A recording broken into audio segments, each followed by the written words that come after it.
نحمده ونصلي على رسوله الكريم أما بعد فأعوذ بالله من الشيطان الرجيم بسم الله الرحمن الرحيم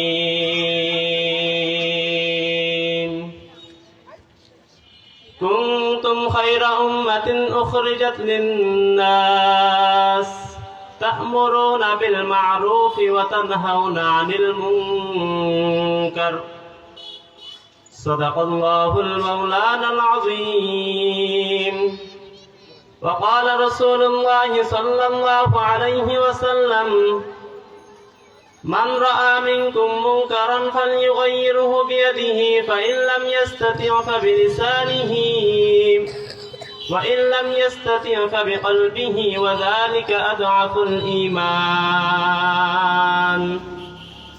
أو كما قال عليه الصلاة والسلام यहाँ हम सब मुसाफिर हैं यहाँ हम सब मुसाफिर हैं कब्र है आखिर ठिकाना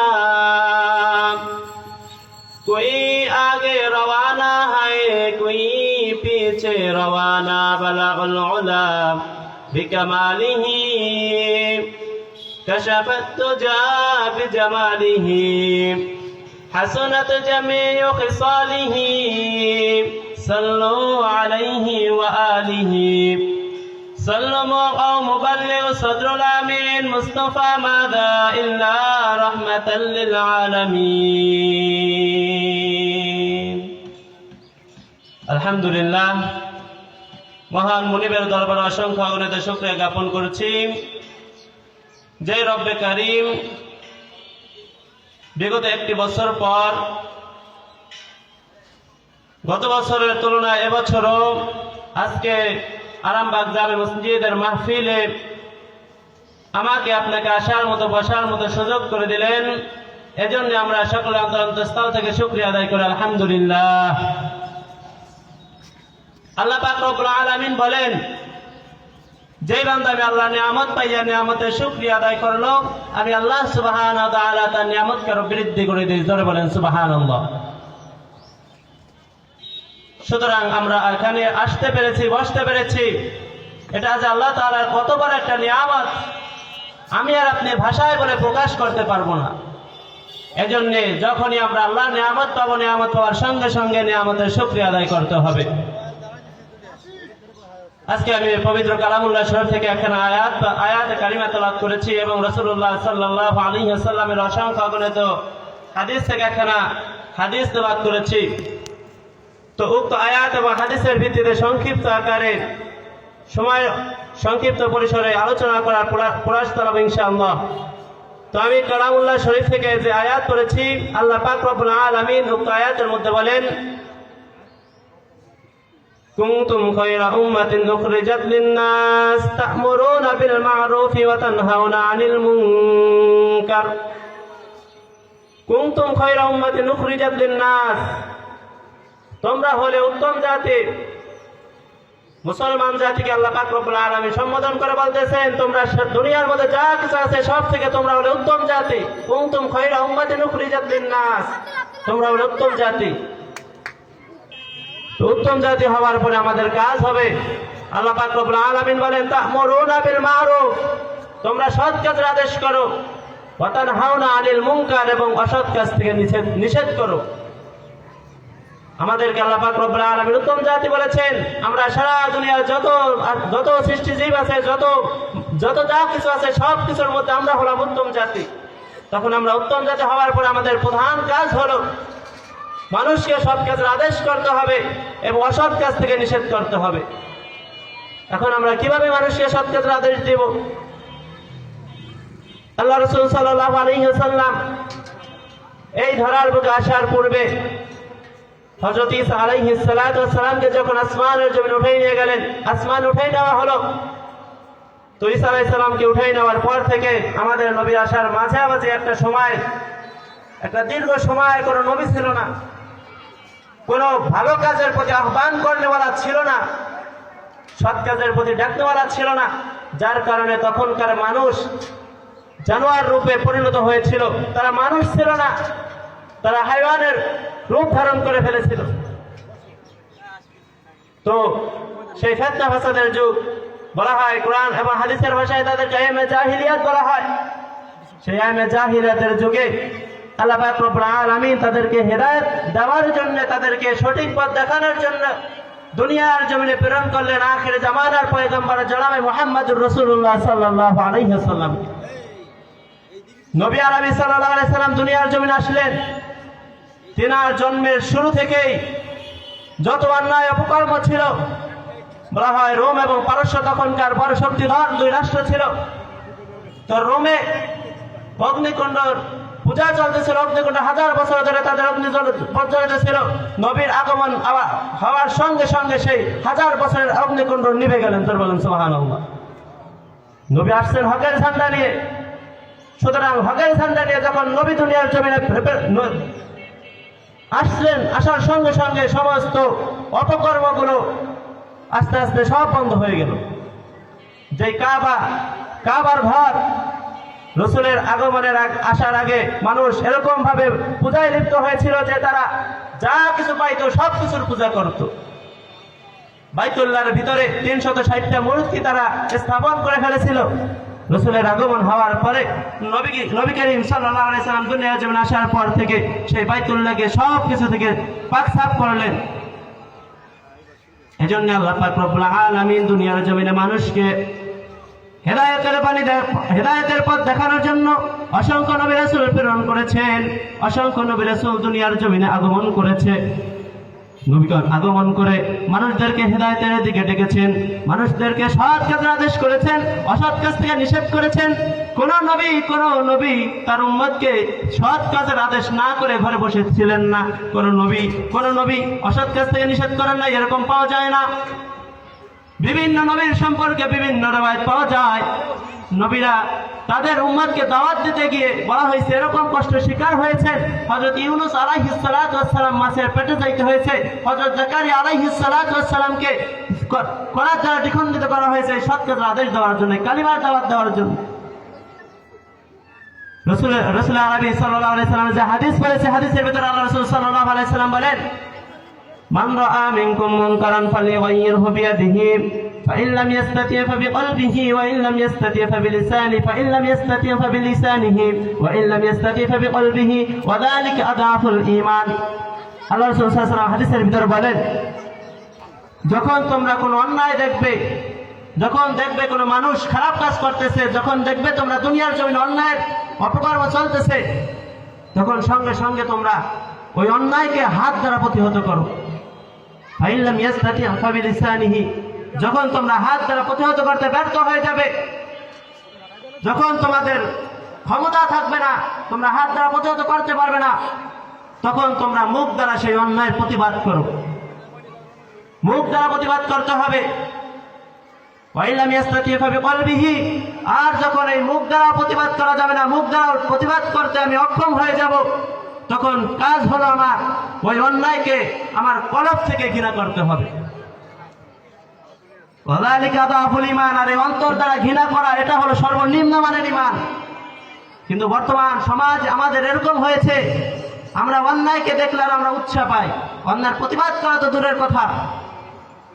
যখনই কোনো অন্যায় দেখবো, ওই অন্যায় থেকে আমি আমার সন্তানকে বিরত না রেখে আমি তখন, যদি কেউ আমাকে বলে তোমার সন্তান অপকর্ম করে তুমি একটু বিরত রাখো, আমরা তখন যেই প্রতিবাদ করতে আসে আমরা তাকে বলি, আরে মিয়া থামো তুমি, আমার সন্তান ছোট মানুষ অন্যায় করুক, এই বলে আমরা তাকে প্রশ্রয় দিয়ে দেই।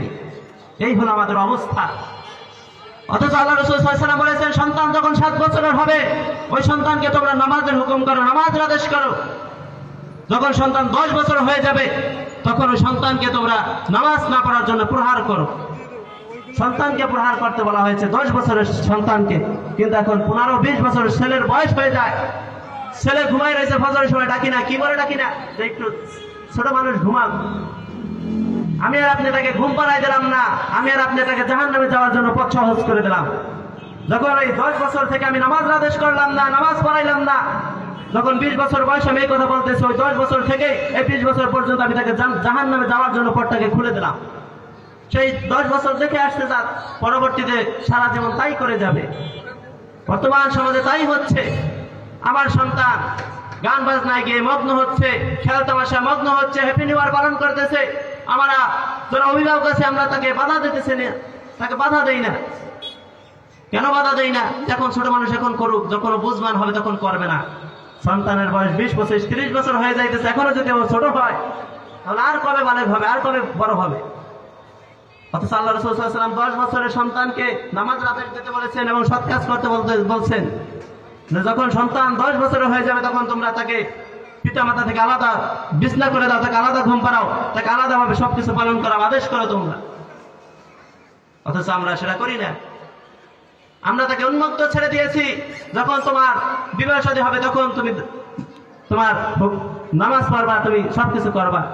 একজন যুবক 25-30 বছর একজন মানুষকে যদি এখন নামাজের দাওয়াত দিতে হয়, নামাজের দাওয়াত দেওয়া হয়, মুখে দাঁড়িয়ে রাখার কথা বলা হয়, সে বলে আরে ভাই কেবল তো জীবন শুরু। 30 বছরের লোকের যদি জীবন কেবল শুরু হয় তাহলে তার জীবন শেষ হবে কবে বলে না? অথচ 10 বছর থেকে তার সবকিছু তার উপরে ফরজ হয়ে গেছে। রাসূলের ভাষ্য অনুযায়ী ওই 10 বছর থেকে তার উপরে সবকিছু ফরজ। সে 30 বছর 20 বছর পার করে বলতেছে এখন শুরু। তাহলে 30 বছরের পরে তার আর কবে শেষ হবে আর কবে শুরু হবে আমাকে বুঝান। যদি একজন নিত্য নতুন যুবকদেরকে বলা হয় ভাই নামাজ পড়তে আসো, বলার ভাই বিয়ে শাদী করি, ছেলে সন্তানের বাবা হই, তারপরে নামাজ পড়বো, দাঁড়িয়ে রাখবো, হাজী সাহেব হয়ে যাবো। এই হলো আমাদের মুখের বলি হয়ে গেছে যে বিয়ে শাদী করবো, ছেলে সন্তানের বাবা হব, তারপরে আমি নামাজ পড়বো, আমি হাজী সাহেব হবো, আমি দাঁড়িয়ে রাখবো। যদি এরকম আমাদের বিতর্কত অবস্থা এই হয়ে দাঁড়ায়, আগামী প্রজন্ম আমাদের ছেলে সন্তানরা কোথায় গিয়ে এদের অবস্থান হবে তাই বলেন। এখন বর্তমান সমাজের ছেলে সন্তানরা তাদের পিতা মাতাকে যেভাবে অসম্মান করে, এই অসম্মান পাওয়ার যোগ্য আমরাই নিজেরাই আমরা এই অসম্মান পাওয়ার দাবিদার। কারণ ওই সন্তানকে যদি আমি ছোটবেলা থেকে দিনদার পরহেজগার মুত্তাকি হিসাবে গড়ে তুলতাম, ওই সন্তান কখনো আমার সাথে বেয়াদবি করতো না, ওই সন্তান কখনো আমাকে গরম ভাষায় কথা বলতো না, ওই সন্তান কখনো আমাকে বৃদ্ধাশ্রমে রেখে আসতো না। আমরা ওই ছোটবেলা থেকেই তাকে ছেড়ে দিয়েছি উন্মুক্ত, তাকে অন্যায় প্রতিবাদ করি নাই। সে যত অন্যায় করেছে আমরা তাকে প্রশ্রয় দিয়েছি, আসো বাবা আর করবা না, এরকমও বলি না। অথচ আমাদের উচিত যে সন্তান অন্যায় করতেছে ওই সন্তানকে পিঠে হাত দিয়ে বলানো, বাবা এটা অন্যায়, এটা করো না, এটা নবী করতে নিষেধ করেছেন, এটা আল্লাহর কোরআনে নিষেধ আছে। যখন ওই 10 বছরের একটা বাচ্চাকে আমি আর আপনি ভাবে বুঝাইয়া যখন 15 বছর উপনীত হবে, 5টা বছর যখন আমি ওকে বুঝাইতে উপনীত করবো 15 বছরে, তখন দেখবেন ও নিজের থেকেই আস্তে আস্তে দিনমুখী হবে যে আমার বাবাকে আমাকে এতদিন যাবত বুঝাইতেছে, তারপরেও আমি সেদিকে কেন যাই, কেন আমি অন্যায়ের কাজ করব? যেগুলো ইহুদি নাসারাদের কালচার, এগুলো বর্তমান বাংলাদেশের যত যা কিছু আমরা কালচার দেখি, প্রত্যেকটা কালচার ইহুদি নাসারা এবং ইংরেজদের। আমাদের মুসলমানদের কালচারগুলো আমাদের ছেলেরা লালন পালন করে না। আমাদের ছেলেদের বুকের ভিতরে এখনো ইসলামের কোনো কালচার আসে নাই। কিভাবে আসবে এদের ভিতরে? একমাত্র মাধ্যম হলো পিতামাতা। পিতামাতা ঠিক হবে তো সন্তান ঠিক হবে। বলা হয় বাঁশের গোড়া দিয়ে বাঁশ বের হয়, বাঁশের গোড়া দিয়ে কখনো দেখবেন না বট গাছ দিয়ে কখনো বাঁশ বের হয়েছে, বা বাঁশের গোড়া দিয়ে অন্য কোনো গাছ বের হয়েছে। যেই গাছ হবে সেই গাছের গোড়া দিয়ে সেই গাছই বের হবে। আপনি ভালো হয়ে যান, আপনার ছেলে সন্তানও ভালো হবে। কিন্তু বর্তমান আমরা এক প্রকারের পিতামাতা আলেমদের কাছে গিয়ে অনেক কান্নাকাটি করে, হুজুর আমার সন্তানের জন্য একটু দোয়া করেন, আমার সন্তান আমার কথা শোনে না, আমার সন্তান বেদিন হয়ে গেছে, এগুলা বলেই আমরা। কেন তোমার বলতে হবে? তুমি তো তার পিতা, তোমার দোয়া আল্লাহর কাছে সবার আগে কবুল হবে। তোমার সন্তান বেদিন হয়েছে তোমার জন্য, এখন তুমি একমাত্র মাধ্যম তাকে ফেরানোর জন্য। আল্লাহর কাছে তুমি কান্নাকাটি করো, তুমি তাকে বুঝাও। যখন তুমি তাকে বুঝাইবা, যখন তার জন্য আল্লাহর কাছে দোয়া করবে, আল্লাহ তোমার সন্তানকে যদি দিনের জন্য আবার কবুল করে না, আবার সে দিনের দিকে ফিরে আসবে। কিন্তু আমরা এগুলা না করে আমরা আমাদের ছেলে সন্তানদের উন্মুক্ত ছেড়ে দিয়েছি। অন্যায় করো, টাকা দিয়ে যখন যা চায়, বাবা আমি হ্যাপি নিউ ইয়ার করবো, টাকা দাও, বাবা আমরা বন্ধু বান্ধবরা মিলে বক্স এনে সাংস্কৃতিক অনুষ্ঠান করবো, টাকা দাও, যত টাকা লাগে আমরা সব দিতে প্রস্তুত। কিন্তু আমার সন্তানকে নামাজ পড়ানোর জন্য আমরা হুকুম দিতে রাজি না। আমার সন্তানকে আমি মাদ্রাসায় না পড়াই, কোরআনের তালিম দেওয়ার জন্য আমরা প্রস্তুত না। আমি আর আপনি যখন আমার সন্তানকে দিন শিখাবো না, আমার সন্তানকে আমরা দুনিয়ামুখী যত শিক্ষা আছে সব শিক্ষা দেব, কিন্তু কোরআন হাদিস সম্পর্কে যখন অজ্ঞ থেকে যাবে তখন তো আর ভিতরে আর কোরআন হাদিস কেন, আর যত যাই করেন তার ভিতরে আর কোনোদিন দিন আসতে চাইবে না।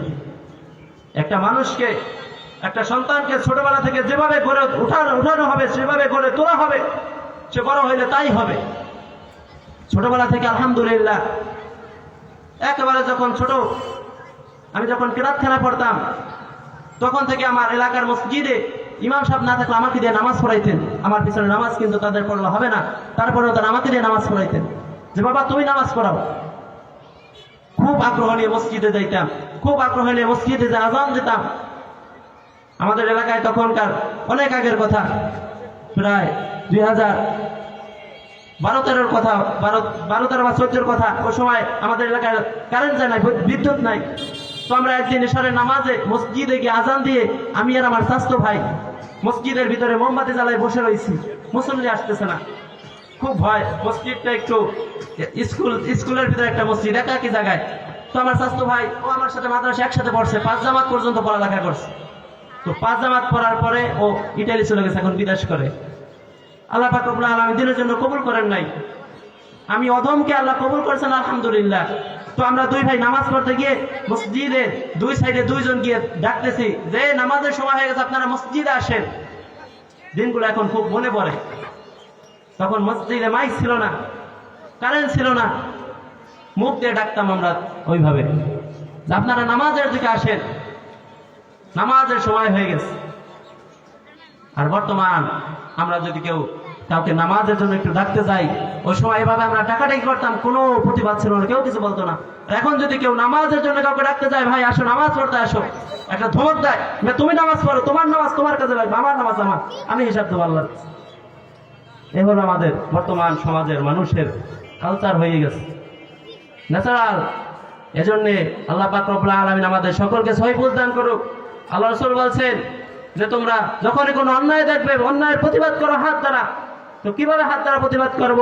বলা হয়েছে সাহাবীদের যুগে যখন কোনো অন্যায় দেখতেন, সাহাবী হযরত আবু বকর রাদিয়াল্লাহু তাআলা আনহু নবী করিম সাল্লাল্লাহু আলাইহি ওয়াসাল্লামের মৃত্যুর পরে খলিফা যখন আবু বকর হলেন, তো এক শ্রেণীর লোক তারা যাকাত দিতে অস্বীকার করলেন যে আমরা যাকাত দেব না, নবী নাই আমরা যাকাত দেব না, এই বলে দিলেন। তাই বলার সঙ্গে সঙ্গে আবু বকর রাদিয়াল্লাহু তাআলা আনহু শান্ত মেজাজের মানুষ, সাহাবীদের মধ্যে আবু বকর খুব শান্ত মেজাজের ছিলেন। তো আবু বকরের মতো সাহাবী তরবারি বের করে মাঠে নেমে গেলেন, বললেন নবীর যুগে যে 1 সুতা পরিমাণ যাকাত দিয়েছো, সে যদি 1 সুতা পরিমাণ যাকাত দিতে এখন অস্বীকার করে, তাহলে আমি আবু বকরের তরবারির সঙ্গে তোমার যুদ্ধ হবে, তোমার সাথে আমি আবু বকর লড়াই করবো এই তরবারি নিয়ে, তোমার যাকাত দিতে হবে।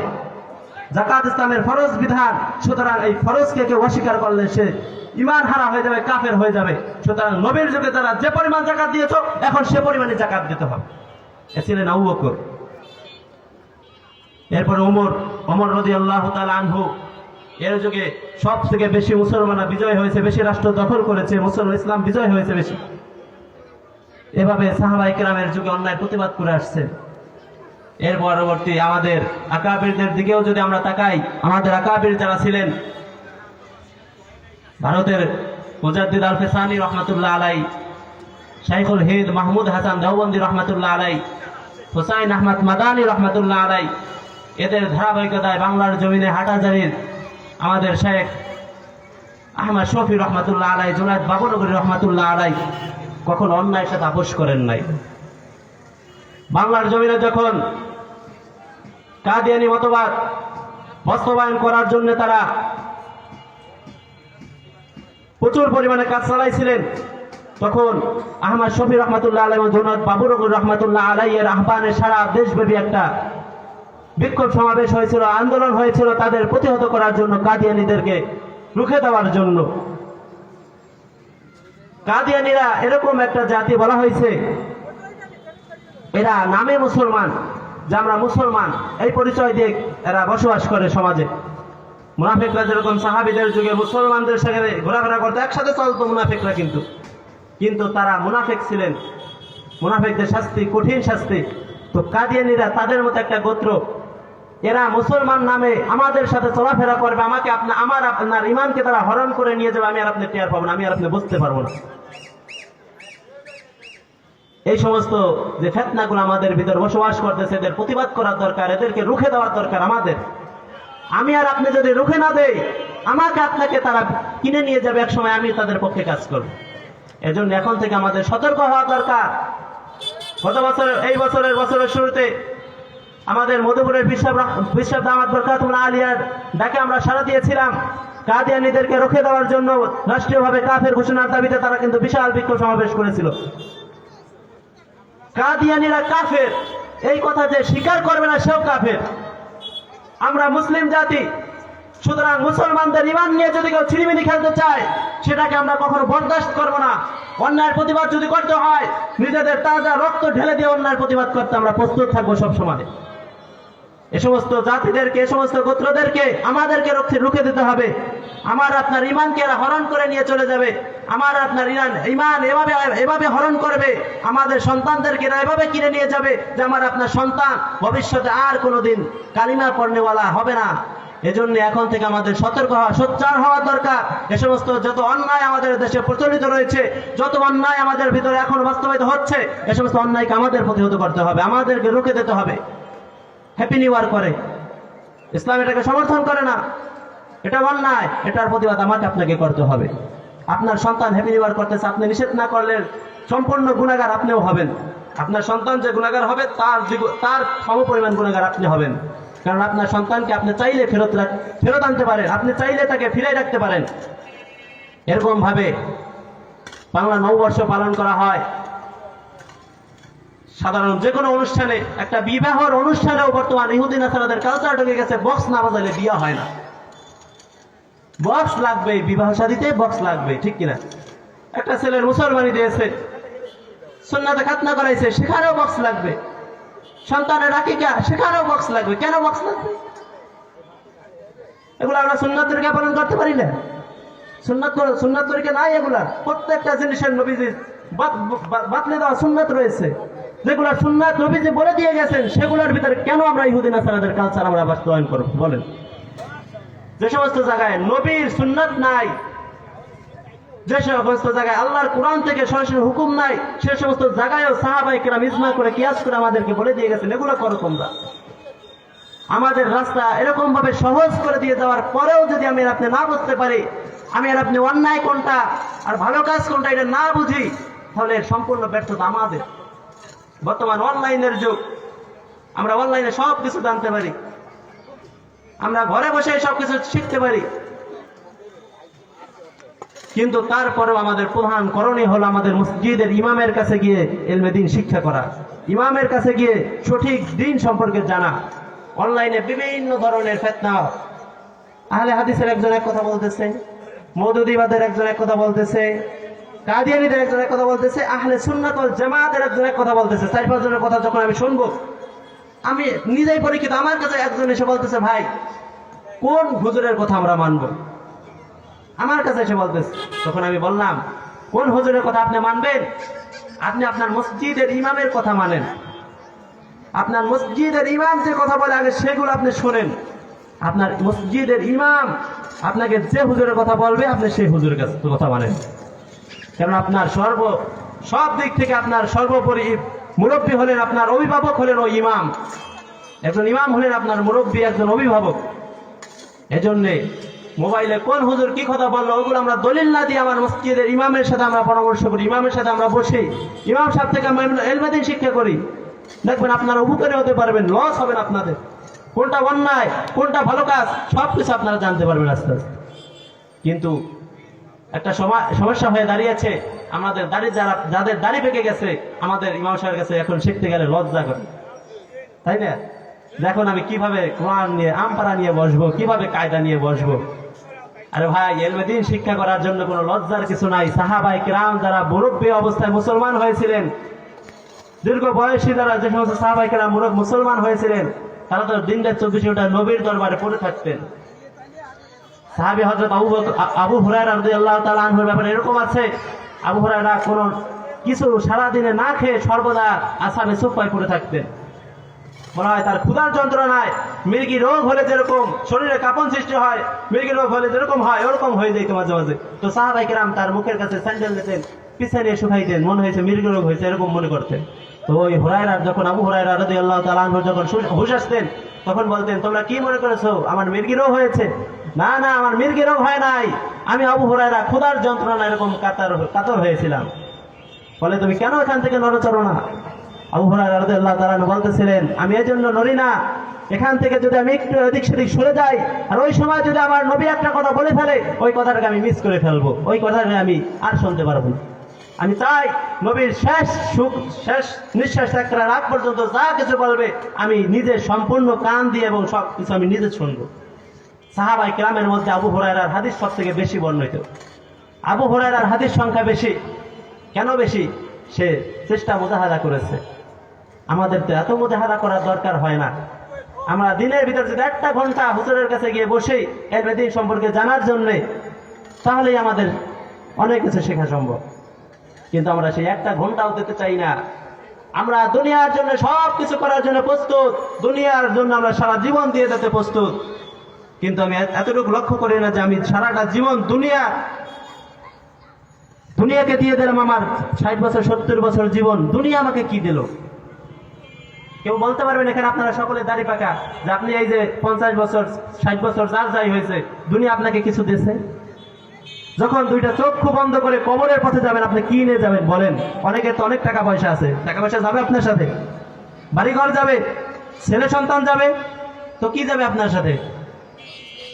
1 নম্বর ঈমান, 2 নম্বর আমল। কি বলেন? আর যদি সৎকায় জারিয়ার কোনো কাজ আপনি করে যাইতে পারেন সেটার সব পাইতে থাকবেন। এজন্যে জীবনে সব কিছুই করেছি কিন্তু আখিরাতের জন্য এখনো কিছু করতে পারি নাই। এখনো সময় আছে অন্যায়গুলোকে আমরা অন্যায় স্বীকার করে সেগুলোকে বাদ দিয়ে আমরা সৎ কাজের দিকে ফিরে আসি। আজকের এই আরামবাগের মাহফিলে আমরা যারা আসছি এখানে, এখন থেকে ওয়াদা করে আল্লাহ আমাদের যে কয়েকদিন বাঁচিয়ে রাখবেন আমরা কখনো অন্যায়ের সাথে আপোষ করব না, কখনো অন্যায়ের সাথে মাথা নত করবো না। অন্যায়ের কাছে অন্যায়কে আমরা ধিক্কার দিয়ে আমরা যেটা সৎ পথ, যেটা হক, আমরা সেটাকে মেনে নিয়ে আমরা জীবনের সফলতা বয়ে আনতে পারবো ইনশাআল্লাহ। যখন আপনি হকের উপর চলবেন আপনার ঈমান আমল আখলাক সুন্দর হয়ে যাবে, আপনার নবীর তরিকা আপনার জীবন চলতে পারবেন, আপনার ভিতরে সম্পূর্ণরূপে কোরআন এবং হাদিসের জীবন আপনি বাস্তবায়িত করতে পারবেন। ওই সময় যদি আল্লাহ পাক রব্বুল আলামিন আপনাকে নিয়ে যান তখন ওই জীবনটা হবে সর্বোত্তম এবং সর্বদামি জীবন। কিন্তু এর আগে যদি আমাকে আপনাকে আল্লাহ ডাক দিয়ে নিয়ে যান, যদি হকের উপর না যাইতে পারি, হকের উপর যাওয়ার আগেই আমার আপনার শেষ নিঃশ্বাস ত্যাগ হয়ে যায়, তাহলে সব কিছু বৃথা।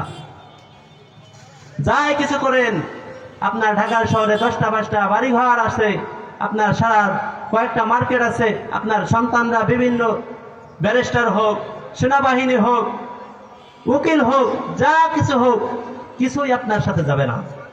আপনার সাথে যাবে একমাত্র আপনার নিজের সম্বল যতটুকু আছে আখিরাতের জন্য কামাই করবেন অতটুকু আপনার সাথে যাবে। এজন্যে অন্যায় দেখলেই আমরা অন্যায় লিপ্ত না হয়ে ওই অন্যায় থেকে আমরা হেফাজতে থাকি। অন্যায়ের প্রতিবাদ করতে পারতেছি না, আল্লাহ রাসূল তো 3-4টা অপশন বলে দিয়েছেন যে অন্যায় দেখলে অন্যায়ের হাত দ্বারা প্রতিহত করবা। প্রথমে হাত দ্বারা, যতক্ষণ হাত দ্বারা প্রতিহত করতে ব্যর্থ হয়ে যাবা তখন মুখ দ্বারা প্রতিহত করো, মুখের কথার মাধ্যমে প্রতিবাদ করো। এই মুখ দ্বারা কথা বলতে যখন তুমি ব্যর্থ হয়ে যাবা তখন তোমার কলব দ্বারা সেটাকে ঘৃণা করো। এই কলব দ্বারা ঘৃণা করলে এটা ঈমানের একটা অংশ। এজন্যে আমরা দুনিয়ার জমিনে আর কে কয়দিন বাঁচবো? কেউ 40 বছরেও চলে যায়, কেউ 30 বছরেও চলে যায়, কেউ 10 বছরেও চলে যায়, আবার কেউ 100 বছরও বাঁচে। কেউ গ্যারান্টি দিতে পারবে না যে আমি 100 বছর বাঁচবো, এই কথা কেউ বলতে পারবে না। সুতরাং এখনো সময় আছে আমাদের যে এখনো মসজিদে গিয়ে আমরা নামাজ পড়ে পরিপূর্ণরূপে ঈমান আমাদের ভিতরে বাস্তবায়িত করে সফলতা বয়ে এনে এরপরে আমরা আখিরাতমুখী হই। দেখবেন আখিরাত এই সামান্য দুনিয়াটা, আমি দুনিয়াটাকে এতটুকু তুলনা দিয়ে সবসময় আমার বয়ানে আমি বলি যে দুনিয়াটা হলো একটা শস্য ক্ষেতের ন্যায়।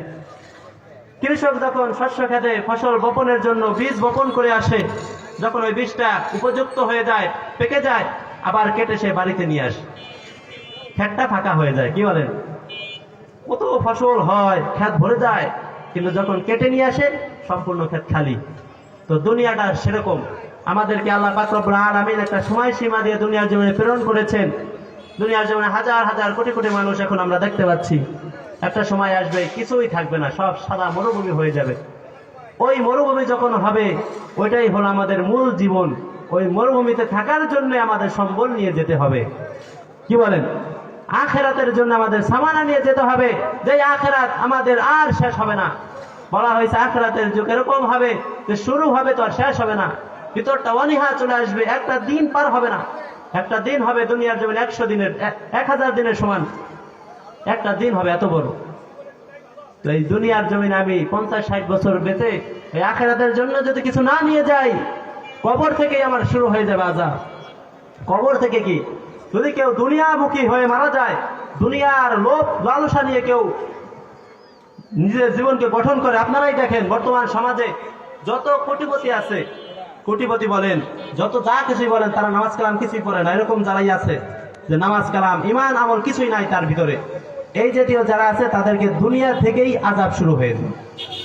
কি বলেন? শেষ জামানায় আল্লাহ পাক রব্বুল আলামিন তাকে এরকম রোগ দেন যে বিছনা ধারা হয়ে যায়, বিছনায় হাগামুতা সবকিছু বিছনায় করে।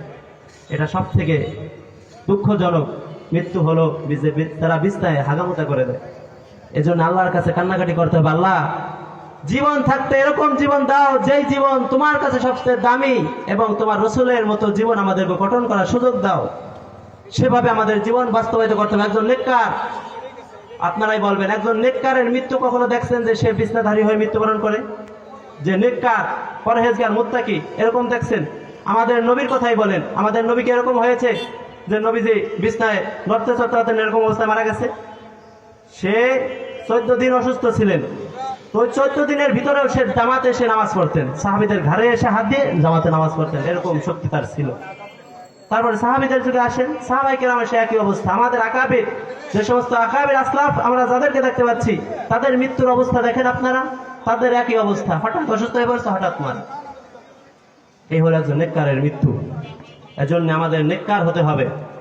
অন্যায়ের সাথে আপোষ করা যাবে না। অন্যায় দেখলে অন্যায়কে ঘৃণা করতে হবে। বর্তমান সমাজে অন্যায় প্রতিবাদ করার আমাদের পক্ষে সম্ভব না, আমরা ব্যর্থ। এখানে ইংরেজদের কাছে আমরা ব্যর্থ হয়ে গেছি।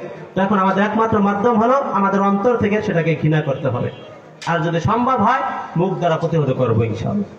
মুখ দ্বারা প্রতিহত করলে কেউ কিছু বলবে না। আপনি মুখ দ্বারা যতদিন প্রতিহত করতে পারবেন, আপনি মুখ দ্বারা যদি একটা অন্যায়ের প্রতিবাদ কিভাবে করবেন?